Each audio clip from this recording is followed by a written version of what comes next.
All right, today we're talking about how to get clients with strategic relationship building. My guest today is Braydan Young, and I'll tell you more about him in a second, so stay tuned. Welcome to the Smart Business Revolution podcast, where we feature top entrepreneurs, business leaders, and thought leaders and ask them how they built key relationships to get where they are today. Now, let's get started with the show. All right, welcome everyone. John Corcoran here. I'm the host of this show, and every week we talk with smart CEOs, founders, and entrepreneurs from all kinds of companies and organizations. We've had Netflix and Grubhub and Redfin, Gusto, Kinko's, lots of great episodes. Just check out the archives, and you can check out those past guests. And before we get into this interview, this episode is brought to you by Rise25, our company where we help businesses to give to and connect to their dream relationships and partnerships. How do we do that? We do that by helping you to run your podcast and content marketing. We are the easy button for a company to launch and run a podcast. We do three things: strategy, accountability, and full execution. And we even invented what some are calling the Wix of B2B podcasting. It's our platform, Podcast Copilot. So if you want to learn more about what we do, you can go to our website at rise25.com or email us at support@rise25.com.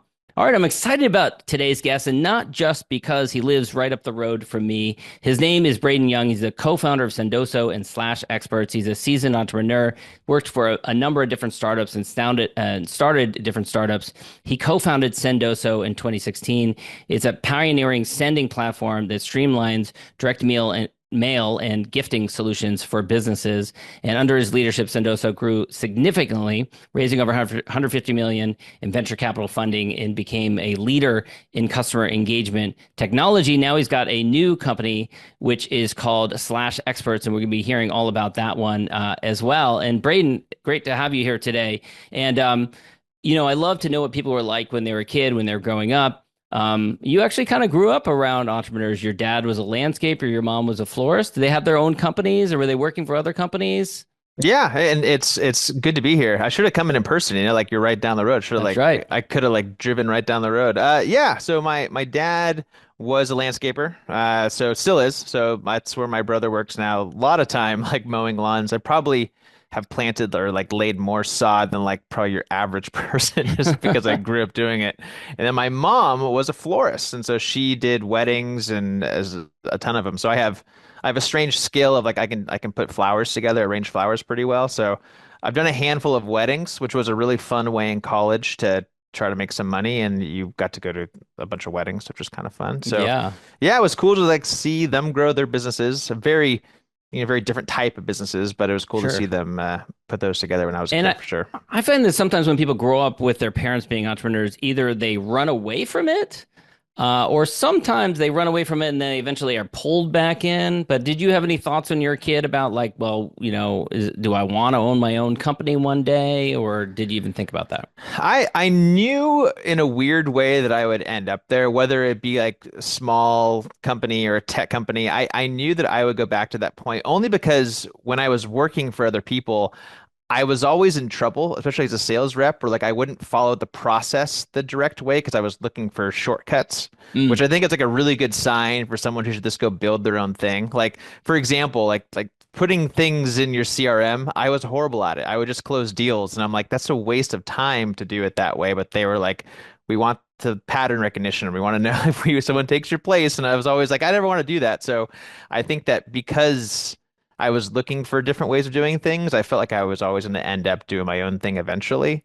I just wasn't sure when that was going to be, nor the space that I was going to end up in. Okay, sure. So what you've described so far sounds like a total disaster for what became your next step, which was insurance. Yes. So you study entrepreneurship in college, clearly have inclined towards tech, inclined towards not a stoic staid industry.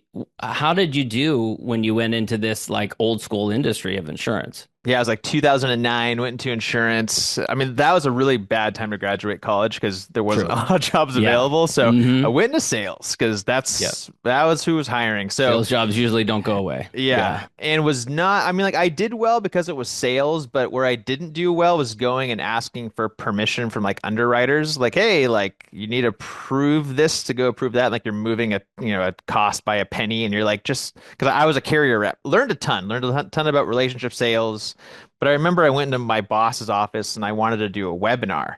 And at the time, webinars weren't as big in 2009. There weren't all the softwares that help you do them. Yeah. But And it's a smart idea. I mean, yeah, yeah. I thought I could do a little bit Yeah. One to scale. many sale. Yeah. Yeah. But they're like, this is a 100-year-old company, and we don't do those. And like at the time, we didn't even have Salesforce. It was all I remember. Like I had like a big stack of like folders, and so I jumped into tech from there because I was like, Yeah. and I was You're living like, in San I got to go Francisco. to a different industry. Yeah, Yeah. I was like, I Yeah. want to go learn like more transactional at scale sales. So jumped over to a couple of companies, which was funny. I had two job offers. One was with a company called Demandforce, which I joined. The other one was a really small company called Zimride that I didn't join, and I would have been their first sales rep. And It became Zimride Lyft, right? changed name to Lyft, so I Yeah. messed up. Yeah. Yeah, But so man. I learned like, oh, okay, like that was fun You though. So haven't done learn the at math on Demandforce. your stock options, have No, you? you Because can't do that. don't Yeah. even bother. That'd be horrible. But yeah, I mean, Yeah. learned a ton from Demandforce. That was like transactional sales. Learned all about running Salesforce and doing quick demos and deals, and that was fun. So I learned the relationship side from insurance and the transactional side from Demandforce for sure. Yeah, yeah, that's crazy. And when you just curious, when you went into Zimride, were you like, "Oh, this is a crazy idea. This will never take off," or were I you didn't, like, "Oh, yeah, I didn't get it. I was like, why? yeah, Because like they were trying to like help college kids pool home, and like I went to yeah, college in the same town I grew up in, so I wasn't the right person to sell that. Because I was like, yeah"? oh, my parents live down the road. Like, why would I want to carpool home with somebody? So I One was of the like, founders, I went to UCSB. One of the founders went to UCSB, and so that was one of the original routes. It was like pooling people to get yep. rides between like LA and Santa Barbara.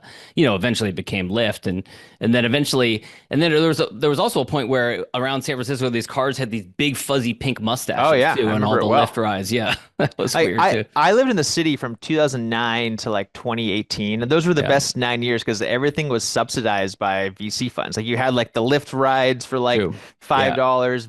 Uber was sort of there. There was all yep, the food apps where like food was like $8 and it was like yep. delivered wherever you were. Like Yeah, it because was they're trying to the prove out the heyday. model. Yeah, Yeah, it was like yeah, well, it was like the SoftBank model of like, yeah, buy the market and then we'll figure yeah. out how to make money later. Yeah, yeah, totally. Okay, so you do that, and then eventually, I may be skipping over a couple of startups here, but you come across this idea, Coffee Sender. So Yeah. what is Coffee Sender? So a buddy that I went to college with, we both went to Chico. We both had lived. I slept on his couch for a while in San Francisco, and until I found a house and like or an apartment. And like so we got together for drinks, and he had this idea called Coffee Sender. And the concept was, I'm gonna buy a bunch of Starbucks $5 gift cards, and I'm going to allow people to basically pull a gift card link because this is an e-link and put them into an email. So my email for sales changes the sales tool. So my email is more like, hey, like not take a demo, but like, hey, go grab a coffee on me. Mm. And if you go grab a coffee on me, it's like then like give me a call and I'll show you what I'm trying And to that sell you. wasn't possible at the time. Was not possible at the time. It was like 2014, 2015. Okay. And like we built it as like a way to make beer money. So coffeesender.com. And the first thing we attached it to was like SurveyMonkey. So you did a survey and as a thank you, it would send you a $5 Starbucks gift card. Okay. And I'm not technical, so we found a bunch of engineers on Odesk or Upwork, whatever Yep. it's called now, to help us build it, and built it on the side. And then we launched it. And on the very first month, it made like 60 grand. And Wow. we were like, oh, this actually might And you were be a set, did it go concept. viral or something like that? How did it make Went so much money? viral. Okay. Google crawled it, and like we had like send coffee all over it, and so it was like one of those things where people were like, like with Google like send coffee, it would pop up coffee sender, and you could send out coffee gift cards to people for $5. Like it's a Hmm. pretty cool Yeah. motion. And we were buying all these gift cards from Starbucks.com because we didn't have a relationship with them, but we quickly got a cease and desist from Starbucks. Uh, They're like, who are you? Why are you buying 60 grand worth of gift cards from us? Because there was no margin there. It was like, that's all we were buying were gift cards. right. And And did your heart sink? I mean, you've got this big success, cease and desist 60K in letter? the first Yeah. month, and then you get the cease and desist letter. You must have Yep. been like, oh crap. We sort of sat in a room when we got the letter and we're like, when me and Chris, my co-founder, that we were both sales folks. And so we were like, you know what? Like we should pitch Starbucks on why this is important and why this works. So we got on LinkedIn, reached out to everybody there, and found one person who was like, "Yeah, fly up and pitch us on Take a it." meeting. And what we were pitching was the idea of Coffee Sender and also plugging Coffee Sender into Salesforce, so you could Okay. send coffee via like a Salesforce like contact. If you're on like a contact page, there's Yeah. a little button for sending coffee, and they bought it. They were like, "Yeah, like you guys should do this." And like we had no clue what volume will look like, but we met the B2B e-gift division, and they were like, "Go do it." And this was at the time where like Tango Card was sort of around and Blackhawk was owning the physical gift market and there's a company called CashStar. So like no one had really figured out the e-gift space yet and Yeah. we had a big volume to purchase and they let us run with it. And then we Hmm. went back home So you and must we're have been like, thrilled that from was cease and great. desist letter to, yeah, go ahead and do it. Did they give you money or did they just say just No, do it and we it won't sue was you? it was like, dude, we won't sue you. Like we'll Okay. allow you to use our logo. And Victory so nonetheless. Yeah. yeah, and like Yeah. we got to use their logo on Yeah. like so we called like big companies and we're like, hey, we're also partners with Starbucks. And they're like, Oh who yeah. are these two guys? So it opened So doors. right at Yeah. that time, I left my current job in Okay. tech and was Okay. like, I'm gonna go full time and see if we can make this work. And we started selling Coffee Center full time. And then we quickly learned that people wanted to do more than Starbucks. East Coast wanted Dunkin' Donuts. And so we were like, Right. we were like, okay, Yeah. we gotta figure Yeah. out how to Yeah. add more than just coffee. So we added Dunkin', we added like I think the next one was we figured out how to do like DoorDash was sort of out there. We wanted to add Okay. Amazon gift cards and we needed to rebrand. We are like, Coffee Yeah. Center doesn't work. So Yeah. we changed our name to Sendoso for like sending the joke is we send oh so much more than coffee was like the sort of joke. And like Mm-hmm. so that was the Sendoso name and we rebranded, added e-gifts, and then we decided to figure out warehousing, which was a crazy idea. And Okay. like So not everyone does that. I mean, the market has matured to the point where maybe back then there weren't 3PLs and stuff like that. So there, yeah, not for like the scale that we wanted, and we okay. wanted to customize things. So, Okay. like back then, Amazon sort of did customization, but like we wanted to be able to send handwritten notes in a box with a gift, and so we were another bar story. We're in a bar talking out I'm loud, and sensing a someone, theme here. yeah, I know, right? Yeah. I did go to Chico, but like, but then, It's true. but then like so, Gaucho. like someone behind me in the bar was like, "Hey, I do warehousing." We're like, "Awesome!" So we're like Which is back where you go to so source random. That's your that's such a San Francisco it story. is Like true. Yeah. Yeah. someone's behind me was like, Yeah. I own a warehouse in in Vegas." So we're like, "Great!" So we started sending stuff to that warehouse in Vegas and doing kits and doing handwritten notes and brought on a lot of customers really quickly because this was a bigger problem than we Let thought it me was. let me Yeah, ask you this though. Looking back on it now, there's complexity involved in that. a ton. And so you had this kind of vision, but did you at some point figure out that maybe there's too much complexity in the customization and stuff like that, or how did you fall on that Yeah. approach? From coffee to more. So the coffee one we knew worked. People wanted different ways to reach out. And then quickly this phenomenon of marketing, like, or it came back, account-based marketing became like the term across all marketing. It was like, I want to be personalized, but at scale personalization. So every company was doing like these big swag type sends, and all these marketers had like a bunch of boxes of swag and handwritten notes in their office. And like, so every office we would go visit for our buddies because, everyone had like a keg and things in their office. This is the Yeah. heyday of tech in San Francisco. Yeah. So we'd go there and you'd go past the marketing swag closet and it was Yeah. filled with things. And you Yeah. would be like, everyone would be like, oh, you want a shirt? You want a Patagonia? And like, Yeah. so you hand out swag and we're like, I wonder, like, how do you send this stuff out? And then I had a buddy who basically during the holidays, they'd be like, hey, here's 50 water bottles. Go hand those out to your clients so you meet face to face. And he never would. He would just have all these water bottles. So I was Yeah. like, is anyone What if we can make tracking? it easier? So Yeah, this light bulb moment goes off. yeah. Like, is Yeah. anyone Okay. tracking this? Is anyone like Yeah. figuring out like where this stuff goes? And so, no. So like we would start our calls with like, hey, like, do you do holiday gifting? And every client said yes. And I was like, great. How do you track that? How do you prove success there?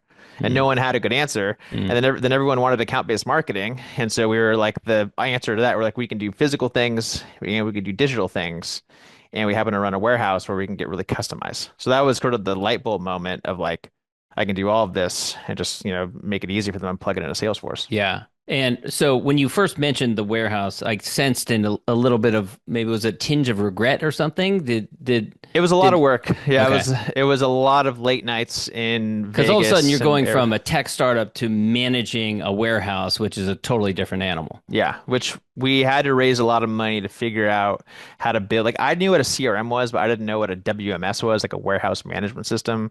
And we ended up owning and operating 5 warehouses. And Wow. so like we had to build a system that controlled like where items were, but almost like a mini Amazon.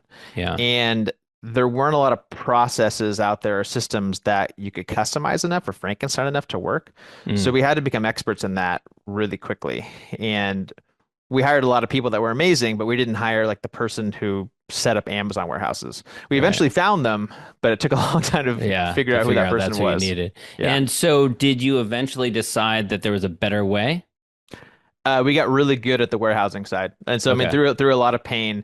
Now that's very much a moat at Sendoso, Okay. where if you bring on like an enterprise customer, we control the whole process from start to finish. A Sendoso employee is putting something in a box. It's not a 3PL, and so you can control like who sees your product, who Got it. sees your messaging.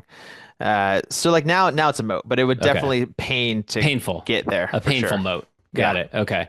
And you actually did 500 startups?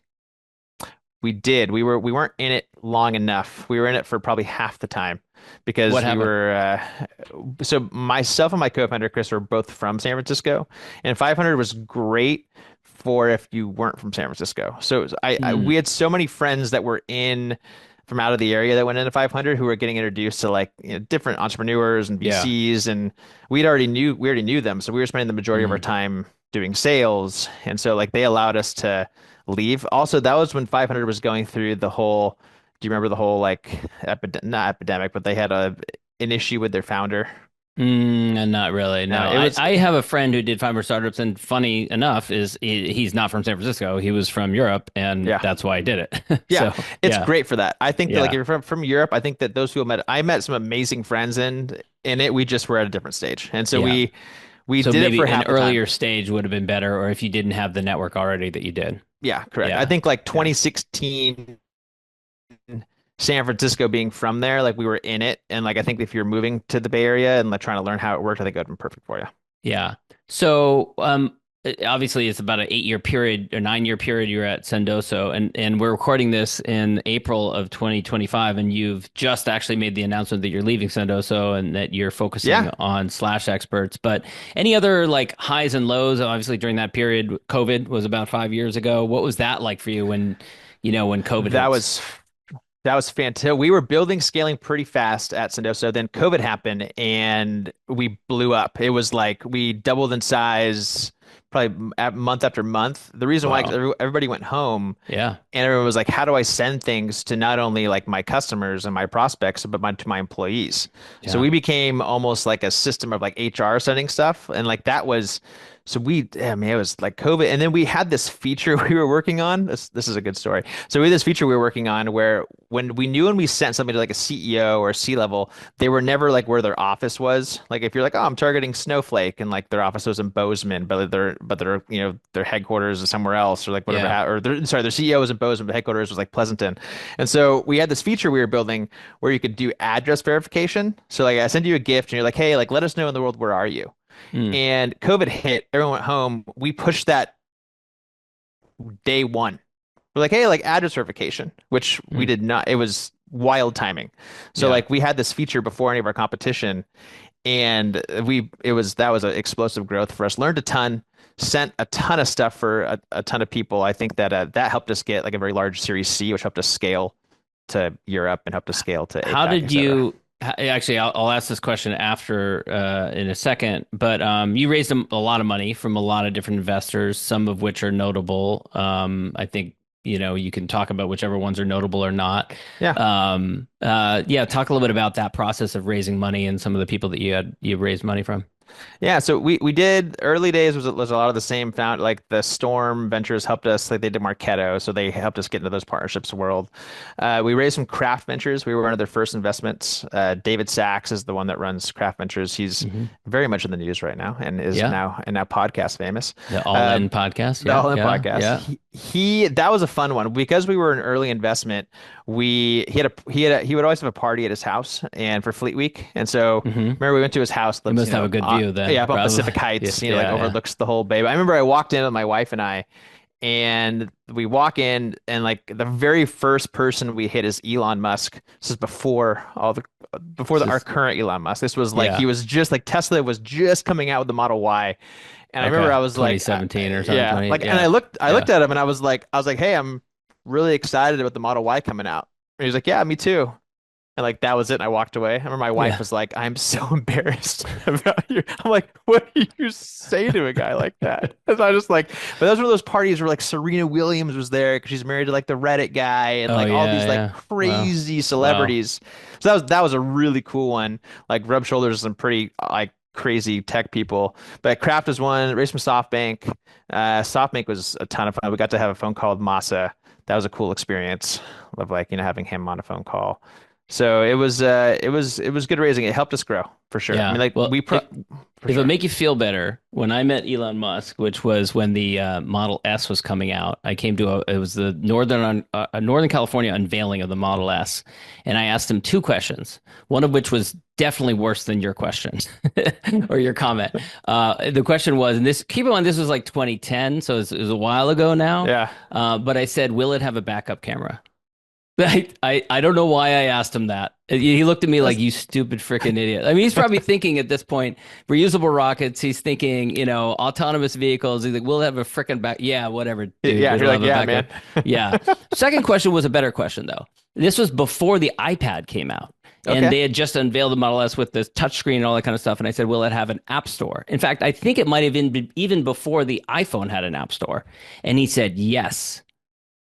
But they've never really had an app store. They've never had an app store. They Tesla's should. had, yeah, they've had like an arcade. They've never had something where you could like skin it and stuff. And I Yeah. think that was the original vision. I don't know if they security concerns or whatever, but they never did it. Huh. Yeah. That Yeah. the second one's good. I like the second one. I tried to make up for it with the Yeah. second question. Yeah. Yeah. Yeah. He still didn't offer me a job or anything like that. All right. So Yeah. Sendoso, 2010 in Tesla, that would have been like this like put like, a couple $100 on their stock back then. well, I did actually. So Oh, did you? Oh, I'll tell you about fantastic. that. Yeah, Yeah. yeah, Yeah. yeah. I actually bought it on its IPO day. Great. $19 a share. All right. I was going to ask you about also on the down slope. So then, a lot of companies that thrived during COVID then struggled around 2022 or so when the kind of the funding ran out, when PPP Yep. money ran out, or when just your companies, the clients that you served went back to the office or started doing things differently. So how was that for you? Yeah, I mean, we went from raising from SoftBank and like the model was like, hey, like if you need more, just let us know. And like I remember when we announced our Series C, which was 100 million, we received phone calls from other venture funds that are like, let us like we're also in, let us know if you need more money. Like it was like that was crazy in terms of like rounds of funding. And it was like just burn it as fast as you can and buy the market. Then when that pivoted to like, hey, like now you got to be profitable, that was a big pivot for us as a company because we were growing super quick. Like we were hiring an insane amount of salespeople, and the pipeline grew out. Basically, this dried up fast. It was a change. So I think I And this learned the was what? When most was this? 2022? 2022. Yeah, Okay. 2022, Yeah. 2020, end of 2021, 2022. I mean, like that's when we learned as a company, like we needed to figure out like how to become profitable. I mean, I learned a ton during those times. Like, they were hard Yeah. times, but Yeah. I think you learn how to one talk to people and treat people like especially like people that stick with you through those times. I mean, Yeah. Sendoso has amazing people who are with us like through all those times. Like they're still there. It was just like, hey, like trust me, I think I know what I'm doing, but no one really, it was all guessing. It was all based on like you hope the economy turns around and you hope Yeah. that it becomes like money becomes cheaper again, but that was a big learning for sure for What us. sorts of things did you have to do? Like what sorts of tough decisions did you have to make during that time period? We had to cut. Like, we had to cut. I think at the time we were 500, 600 people. So we had to cut a couple hundred people, and like it was, we What was wanted. that? What was that day like? It was a hard day. We wanted to be more human with it, where we did individual phone calls with Mm, each person. And this was mm. at the time when like people were doing like, do you remember the big famous conference call where the guy was like having lunch and he like Yes, laid off 300 that's what I was people? gonna say. Yeah, Like, yeah, like there was a lot of like attention to the layoffs in that during that yeah. time period. Yeah, Which is not, so we did individual calls with like 200-ish people, like letting them go. Granted, they were 5 minutes each, but like it was yeah, and then like after you go through all that, they could call myself or Chris and like have conversations around like, hey, like what's going on as a company, and like and we helped them find other jobs, which was tough, but I think like to be human, I think was the most important thing there. hmm I mean, even today, like you're seeing layoffs happen where people just send an email, and like yeah. I think that sucks. I think It, that it's like all. I mean, I think it's kind of a reaction to some of that too, because people are afraid of like being captured in the moment, not defending what happened with that story or anything like yeah. that. But I think there's a fear around it, and so they think, well, I'll just push send on an email and it'll be easier that way. I mean I get it, and I Yeah, think it's a time suck to like have that day was an entire day horrible. of like just phone calls, and like Yeah, and then that evening was the entire evening of phone calls of like being like, hey, I can help you find something new. So I mean it definitely sucks a lot of time, but I think these people, they still believed in your vision and your yeah, story, and so you owe it to them, even if you're letting them go. I think that there's been some unfortunate, folks that have been let go from big tech companies who have this, like right now, it's almost like a scarlet letter where it's like, oh man, like you were laid off. I don't know if yeah, I want to hire you. And I think that that is not a good thing for tech. 'Cause yeah, I think there's amazing people that maybe sometimes just aren't built right for a certain company or a certain ICP, and they might be great at something else. And so I yeah. think that like that's so yeah, it was hard. Learned a lot about people, learned a lot about like scaling strategy type companies. I think that the first cut that we did, three cuts. The first Mm, cut that we did was not big enough. We should have gone deeper, which is what our board said. We pushed against that. We learned that like, and we were really early on it. So I think we could have probably gotten away with with a deeper cut and just mm. pivoted from there, because you kind of destroy culture each time you do it. And so Yeah. that was a big learning that we should have How, done one, not what three. was your message? I mean, probably the message was different each time, but after you'd done this layoff, what was your message to the rest of the company to try and restore that faith and try and retain the culture? Yeah, it was a lot of like transparency as to, hey, here's how much money we're burning. Here's where we want to get to. We need to be profitable as a company if we want to survive. Yeah. And everyone we let go has stock still. So we Mm. owe it to those people to make this stock worth something. And Yeah. like that's why that cut needs, like that's why we did what we did. I Yeah. think that you lose trust when you do it three times. And so like that message changed a Yeah. lot. At the third time it was like, hey, we think we got it now. I think you learn a Yeah. lot about like your Yeah. leaders also like are kind of learning as they go along. And I think that helped with transparency of being like, hey, like we don't know where the economy is going. We don't like, we sell the tech. Tech is heavily our users. Tech's not in a good spot, back then. And Yeah. so like we guessed and we were wrong. And Yeah. I think that like having leaders that are willing to admit that, not that they know everything, is important no matter where you work, or if you want to build a company with that culture. I think it's important that you stay true to that if you think it's important to you. I guess Yeah. it was to me. Yeah. So at this point, and this was about 3 years ago that this happened, but this is a lot larger company now. Did you at some point decide or think, maybe it's time for me to move on, or maybe I just enjoy, because you and I were talking beforehand about how excited you are about your new company, but there's a lot of founders who, I've got friends like this who built big companies, but then they realize they don't enjoy that as much, and they kind of crave getting back to the early foundational stage. Did you go through some kind of revelation like that? Yeah, absolutely. I So like Sendoso the last like 3 years has been a lot about process and strategy, which is great. I'm not good at that. The first 3 years of Sendoso, where every penny dollar move you make is so important, is what I love. And like I think that there was times where I was gonna go build something new, but the idea wasn't right. We had a kid, so I needed to stick around for a little Yeah. longer. Oh yeah, yeah, 3-year-old now. There's like Yeah. personal Yeah. things, yeah, that stick you Yeah. around too. Yeah. So but I would say over the holidays, I knew that it was time to go and do something new. And we had an idea that works really well, and like we were testing it on Sendoso, and we're like, oh, like this is something that I think is going to work. And so like it made sense to jump and see what I can do, and like go through the first 3 years again. I think is what I'm looking most forward to. So you kind of incubated it inside of Sendoso. Yeah, we tested it with like we sell to the exact same ICP, the Hmm. exact same so like selling to marketing and sales is what I've been doing for so long that we tested it with talking to folks being like, "Hey, like would this help at all?" Like so what it does is like basically you go to a website and like the only play on most sites now is to take a demo. That's your only play, like take a demo, Yeah. like go talk to Yeah. sales. Yeah. But a lot of people don't want to do that because they're like, I don't know if I even want to use the system yet. So you go and read reviews of like a SaaS software, and you're like, I don't know if I trust these reviews. So we built this thing where this experts page, where it's all these people that are on there that you can book time with, and these folks that are on this expert page, we call them experts, are current customers of that software. Hmm. And so as a prospect, you can book time with them directly. And Hmm. like that's your first step in the sales cycle rather than talk to sales. So it's almost like taking the back channel and putting it top of the funnel, and which is kind of the goal. And Interesting. then like Yeah, an interesting idea. yeah, and then we have a gifting component of like if someone does a phone call, then we of course the gift the person doing the referral, which no Hmm. one's good at that gifting side of thanking Right. people, so we automate that.